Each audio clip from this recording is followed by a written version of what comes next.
वक्फ board का काम किसी रिलीजियस पर्पस का मैनेजमेंट नहीं है। वक्फ का काम लैंड का मैनेजमेंट है। लैंड का मैनेजमेंट जब भी होगा तब वहां पर सेक्युलर लॉज अपने आप पिक्चर में आता है। वक्फ की प्रॉपर्टी में लगातार इजाफा हो रहा है। अगर हम 1947 की बात करें तो उस समय इनके पास लगभग 30,000 एकड़ की प्रॉपर्टी थी वक्फ के पास में, और आज का आंकड़ा देखेंगे तो हम देखेंगे ये लगभग 9.5 लाख एकड़ जो है ये पहुंच चुका है। तो हर साल जो इसमें बढ़ोतरी हो रही है, इसीलिए वक्फ में संशोधन की जरूरत है। वक्फ का जो मैनेजमेंट देखा गया उसमें ये देखा गया कि बार बार ये जो प्रॉपर्टीज इंक्रोच करते हैं, ये नॉन मुस्लिम्स के प्रॉपर्टी बहुत इंक्रोच कर ले रहे हैं रिलीजन के नाम पर। तो इसीलिए अब वक्फ के मैनेजमेंट में गैर मुस्लिम्स को भी इसमें जो है वो शामिल किया जाएगा। इस सचर कमेटी जो कि कांग्रेस ने ही बनाया था, सचर कमेटी ने ही अपने रिपोर्ट में ये कहा है कि वक्फ के पास जितनी प्रॉपर्टी है उसका इफ़िशिएंट यूज़ नहीं किया जा रहा है। अगर इफ़िशिएंटली उसका यूज़ किया जाएगा तो लगभग 12,500 करोड़ रुपया पर साल आ सकता है, जो कि मुस्लिमों की भलाई में जिसका इस्तेमाल किया जा सकता है। तो इन सरकारी प्रॉपर्टी को बताने के लिए किसकी प्रॉपर्टी है, इसका जो डिसीजन मेकर है वो कलेक्टर को बनाया गया है। कलेक्टर को क्यों बनाया गया? जाहिर सी बात है, गवर्नमेंट का जो लैंड का रिकॉर्ड किसके पास होता है? कलेक्टर के पास होता है। तो इसके लिए कलेक्टर को इसका जो है कस्टोडियन बनाया गया और कलेक्टर अब इसमें डिसीजन लेगा। अभी तक जो वक्फ की प्रॉपर्टी है उसमें एक क्लाउज है, वो है once a Waqf always a वक्फ।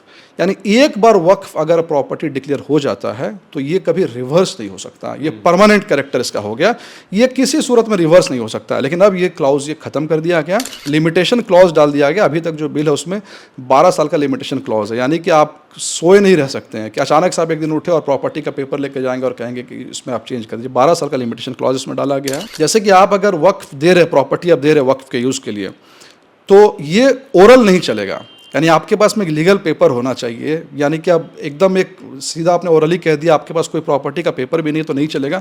हमने जो मुस्लिम समुदाय को जो अनड्यू फेवर दिया गया था, वो भी हम मुस्लिम समुदाय सबकी बात नहीं कर रहे हैं, ये फेवर भी जो उनके ठेकेदार हैं, जो वेल ऑफ है उनमें, जो कि जमींदार टाइप के लोग हैं, जो कि माफिया हैं, उनको फ़ायदा देने के लिए जो बिल कांग्रेस ने बनाया था, एक्ट बनाया था, हमने उसको रिवर्स किया है। वक्फ संशोधन विधेयक लोकसभा से पास हो गया, आज राज्यसभा में पेश किया जाएगा। इसी बीच कांग्रेस ने इसे आज का दिन को काला दिन बताया है और कहा है कि आखिर इसकी ज़रूरत क्या थी। भाजपा और भाजपा के सहयोगी दल इसका पुरजोर स्वागत कर रहे हैं। इस वक्त हमारे साथ भाजपा के प्रदेश प्रवक्ता अजय शाह हैं। कांग्रेस बोल रही है कि आखिर इसकी ज़रूरत क्यों है। देखिए, वक्फ के बिल की ज़रूरत क्यों, इसको समझने के लिए आपको कुछ चीज़ें मैं बताता हूँ जिससे समझ में आएगा कि आज इस बिल की ज़रूरत क्यों थी। तमिलनाडु में एक किसान है, किसान को अपनी ज़मीन को बेचना था क्योंकि उसको पैसे की ज़रूरत थी। जब वो ज़मीन बेचने के लिए जाता है रजिस्ट्रार ऑफिस में, तो रजिस्ट्रार ऑफिस में कहा जाता है कि आपको इसके लिए वक्फ का जो एनओसी लगेगा, इसलिए क्योंकि ये जो पूरी की आपका जो लैंड है ये वक्फ के चला गया, वक्फ के पास चला गया। तो किसान ने जब तहकीकात की तो मालूम चला कि पूरा का पूरा गांव तमिलनाडु का जो 1500 साल पुराना गांव है, पूरे के पूरे गांव को वक्फ बोर्ड ने वक्फ की प्रॉपर्टी डिक्लेयर कर दिया था। इसके बाद अगर उदाहरण देखेंगे तो बेंगलोर में ईदगाह ग्राउंड है, पूरे के पूरे ईदगाह ग्राउंड को वक्फ की प्रॉपर्टी घोषित कर दिया गया। सूरत में तो हद ही हो गई, सूरत में एक नगर निगम का जो बिल्डिंग है सूरत का, उसको वक्फ की प्रॉपर्टी घोषित कर दिया जाता है। उसके बाद द्वारका के पास गुजरात में एक आइलैंड है, पूरे के पूरे 2 आइलैंड को कहता है वक्फ की हमारी प्रॉपर्टी है। तो ये सिलसिला कहीं जो रुक नहीं रहा है। कल ही जो है एक मौलाना को मैं देख रहा था, वो कहते हैं कि उत्तर प्रदेश में राजभवन की जो बिल्डिंग है वो भी वक्फ की प्रॉपर्टी है। तो सबसे पहला लॉजिक तो ये है कि ये जो गोरख धंधा चल रहा है वक्फ के नाम पे, किसी भी प्रॉपर्टी को वक्फ बता देना, इसके लिए हमें चेंजेस की ज़रूरत है। दूसरी अगर हम बात करें वक्फ का जो मेन मकसद वो क्या है, वो ये कहता है कि वक्फ का मतलब आम शब्दों में समझे तो कोई मुस्लिम है, उसने अपनी उसके पास कोई प्रॉपर्टी, उस प्रॉपर्टी को उसने जो है अपने अल्लाह को दे दिया कि ये जो है रिलीजियस पर्पस के लिए, फिर चैरिटेबल पर्पस के लिए यूज़ किया जाए। यानी कुल मिलाकर के आप उसमें कब्रिस्तान चलाइए, आप उसमें मस्जिद चलाइए, या फिर कोई ऐसी चीज़ चलाइए जो कि ह्यूमैनिटी के काम आ रहा है। लेकिन यहाँ देखा जा रहा है कि कर्नाटक में एक 500 करोड़ की प्रॉपर्टी है, उस प्रॉपर्टी को एक 5 स्टार होटल को दे दिया जा रहा है 12,000 रुपये पर एनम के रेंट पे। उसके बाद कई सारी ऐसी प्रॉपर्टी है जो कि मैरिज हॉल के लिए दे दिया जा रहा है, कई में बैंक्वेट हॉल चल रहे हैं, कई ऐसी प्रॉपर्टीज़ है जो कि 100-100 साल के लीज पे रेंट आउट कर दिया गया। यानी कि कुल मिलाकर के जिस पर्पस के लिए वक्फ बनाया गया तो वो पर्पस यहाँ फुलफिल नहीं हो रहा, इसलिए संशोधन की ज़रूरत है। तीसरा, वक्फ की प्रॉपर्टी में लगातार इजाफा हो रहा है। अगर हम 1947 की बात करें तो उस समय इनके पास लगभग 30,000 एकड़ की प्रॉपर्टी थी वक्फ के पास में, और आज का आंकड़ा देखेंगे तो हम देखेंगे ये लगभग 9.5 लाख एकड़ जो है ये पहुंच चुका है।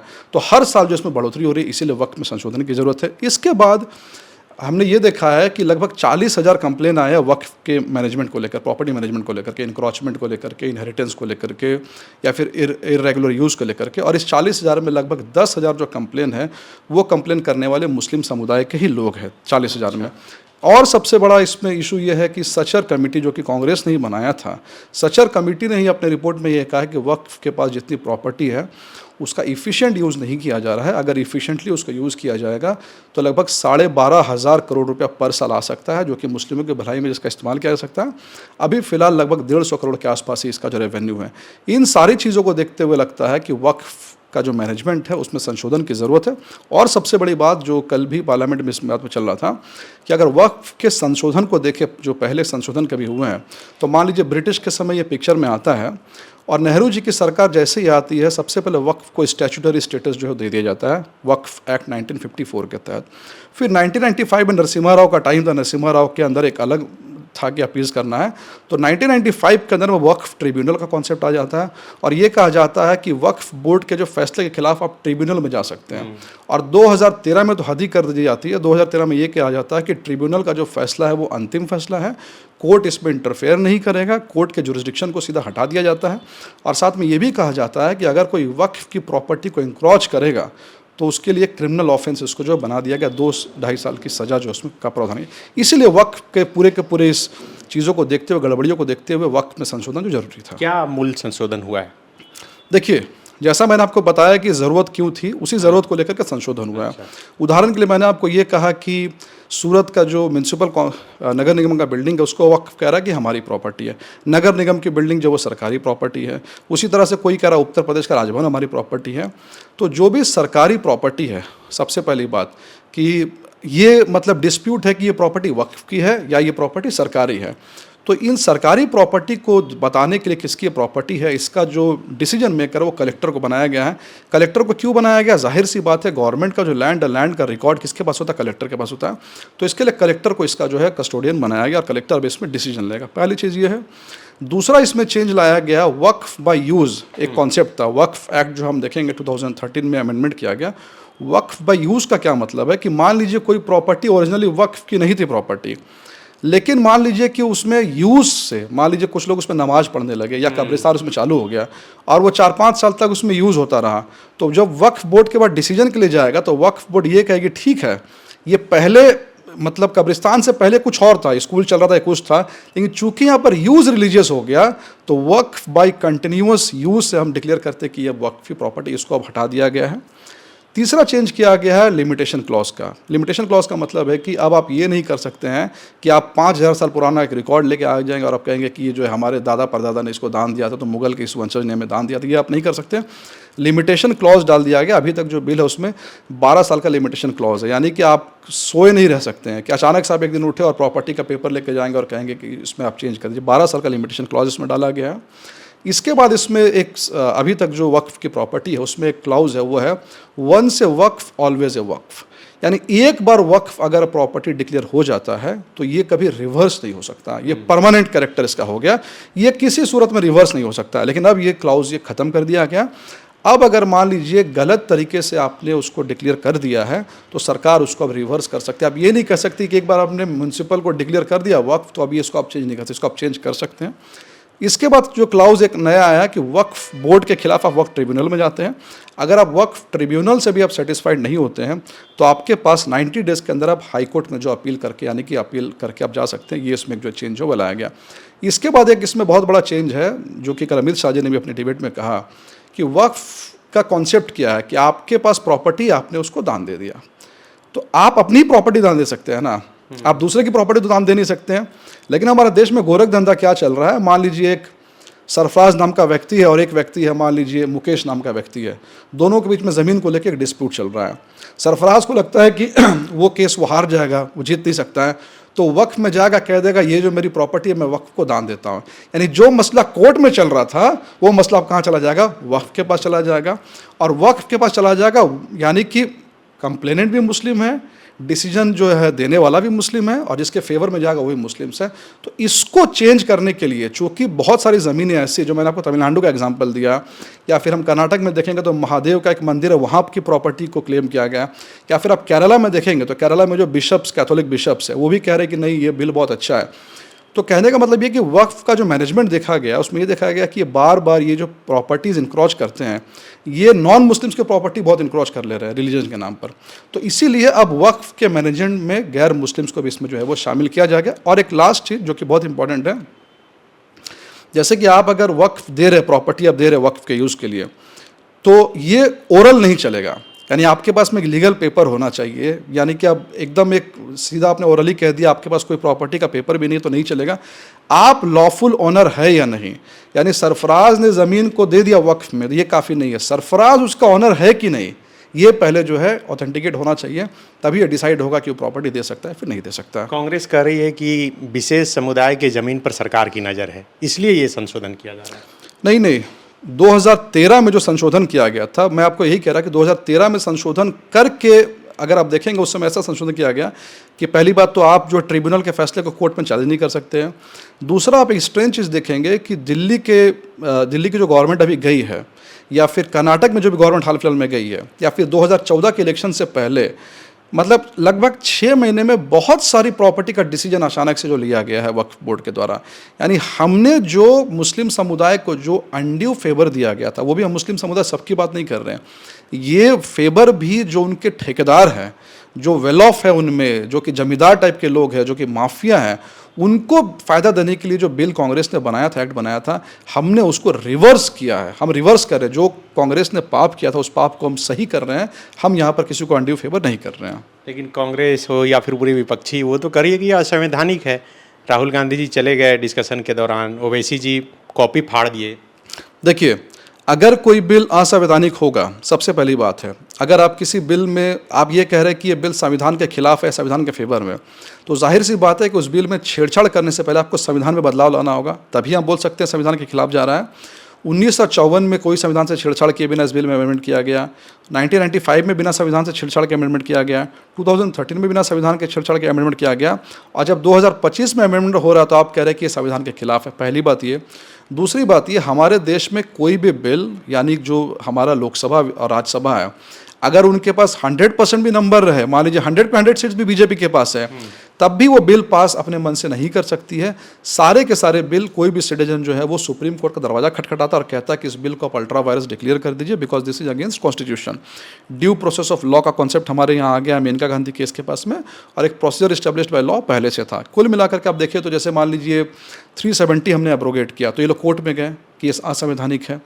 सीए हमने बनाया तो भी ये कोर्ट में गए, इसमें भी ये कोर्ट में जाएंगे। अगर बिल असंवैधानिक है, कोई बिल संविधान के खिलाफ है या संविधान के खिलाफ नहीं है, ये तय करने का अधिकार किसके पास है? ये तय करने का अधिकार सुप्रीम कोर्ट के पास है, जो कि कॉन्स्टिट्यूशन का कस्टोडियन है। तो आपको लग रहा है संवैधानिक, तो आप सुप्रीम कोर्ट जाइए, सुप्रीम कोर्ट अपना फैसला सुना देगा। अगर सुप्रीम कोर्ट इसके स्ट्रक डाउन कर देगा तो बिल अपने आप रुक जाएगा। कांग्रेस तो कह रही है कि सड़क पर उतरकर इसका विरोध करेंगे, काला बिल्ला भी कल लगाया गया। नहीं, यही तो सबसे अफसोस की बात है ना कि जिस समय 370 हम एब्रोगेट करने वाले थे, उस समय बोला गया था कि खून की नदियाँ बह जाएंगी, अगर इसको एब्रोगेट किया गया तो अशांति फैल जाएगी, सिविल अनरेस्ट आ जाएगा। वो भी हो गया। राम मंदिर के टाइम भी ऐसा माहौल बनाया गया था। सीए के समय ऐसा माहौल बनाया, देखिए कि पूरे के पूरे देश को हम शाहीन बाग मॉडल में कन्वर्ट कर देंगे। लेकिन सीए आने के बाद में भी बताइए, इनका जो बार बार ये था कि मुस्लिमों की नागरिकता ले ली जाएगी, किस मुस्लिम की नागरिकता गई है? तो कांग्रेस पार्टी का जो ऑक्सीजन है, वो ऑक्सीजन ही इस विशेष समुदाय को लेकर। और देखिए, अगर कल को आप देखेंगे अमित शाह जी का स्टेटमेंट देखेंगे, जिसमें वो लालू प्रसाद यादव का ही स्टेटमेंट का जिक्र कर रहे हैं, जिसमें लालू प्रसाद यादव साफ साफ कह रहे हैं कि डाक बंगला में जो वक्फ की ज़मीन थी, इसमें अपार्टमेंट्स बना दिया गया। हम इस बिल का समर्थन कर रहे हैं क्योंकि ये कॉलिशन का कंपल्शन है, लेकिन हम चाहते हैं कि आप जो है इस पर ध्यान दें कि किस तरह से ज़मीन माफिया जो है लैंड का इंक्रोचमेंट जो है वो जारी कर रहे हैं। इसीलिए हमने इसमें ये भी चेंज लिया है कि अब जो है मुस्लिम्स का वेल ऑफ क्लास नहीं, मुस्लिम्स में जो सोशली एजुकेशनली बैकवर्ड क्लासेस है, जैसे कि पासमानदा मुस्लिम्स है, वोहरा मुस्लिम्स की बात करें, आगाम कामी मुस्लिम की बात करें, इन मुस्लिम्स के लिए भी अलग बोर्ड बनाने की प्रक्रिया अभी का प्रावधान है। और इनके भी रिप्रेजेंटेटिव्स को जो है अब पूरे के पूरे वक्फ बोर्ड के मैनेजमेंट में लिया जाएगा।